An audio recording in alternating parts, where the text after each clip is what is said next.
kayo. So, minsan naman, kapag kaya ko, aatin ako. Pag hindi talaga. No choice ako. Kaya hindi ako sure, pero sapat ang kakayahan mo. Sapat ang kakayahan ko. okay. Salamat. Kayo, te, ano sagot nyo?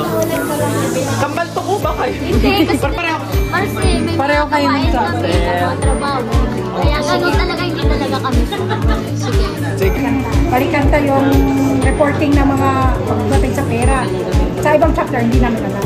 Kung maganda ang reporting. So, ang nababanggit nyo sa inyo, nagagawa nyo siya, pero baka dun sa ibang chapter. Hindi, pero pag sinabing or, diba sa ibang or, sama-sama tayo lahat chapter. Pero sa amin, maganda yung hindi namin alam sa ibang. so, ang pinupunto nyo ba, ibig sabihin, yung kabuuan, di ba, isang chapter yun sa inyo, hindi dapat pinagsasama-sama yung report. Bakit po okay? Bakit okay sa sagot nyo?